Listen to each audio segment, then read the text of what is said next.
Hi there, I'm Brigitte Sundermann, Vice President for Community College Affairs at CMU. And while we're all Mavs, I wanted to reach out to speak specifically about how we at Western Colorado Community College are addressing COVID. A lot of what we do at WCCC is hands-on learning to gain the skills you need for the career you want. Our Peace Officers Academy, our Aviation Technology program, Mechatronics program, welding, machining, line worker, and the culinary programs are just a few examples. I know that for many of you, hands-on learning is why you enrolled at WCCC. I know this because, like you, I also learned best by doing. I grew up working in a machine shop, and that sense of purpose has led me to where I am today. Let's be open-minded about what online learning and technology has to offer us. During this pandemic, I see that we can really continue to learn and craft our skills using out-of-the-box thinking. Just the other day, the folks in our electrician program started conducting lessons using GoPros.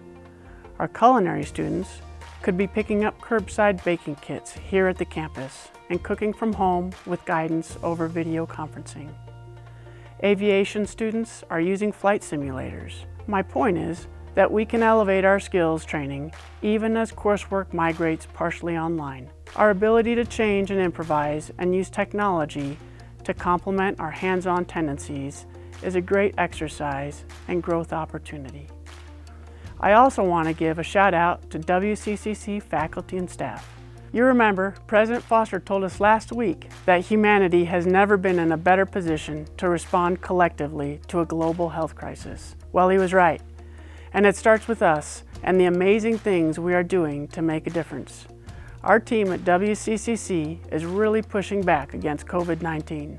We told area health providers that we'd use our 3D printers to make over 150 face shields. We did it. Our team said that they would sew and deliver thousands of face masks for health providers. They did it. Our EMT and medical assisting students said they'd step up and volunteer so that community volunteers who are more vulnerable can step back, and they have. This is a proud moment for WCCC when I think about what we are accomplishing. Albert Einstein once said, "The measure of intelligence is the ability to change." If what he says is true, then I'd like to know what Mr. Einstein would have to say about WCCC faculty, staff, and students, because we are growing and changing and making our community better while we're at it. We are hoping to get started with hands-on training soon. However, as circumstances change during this pandemic, we'll practice our skills online and in various creative ways. When it's over, we'll see you back in the shop. Until then, be safe and don't stop learning.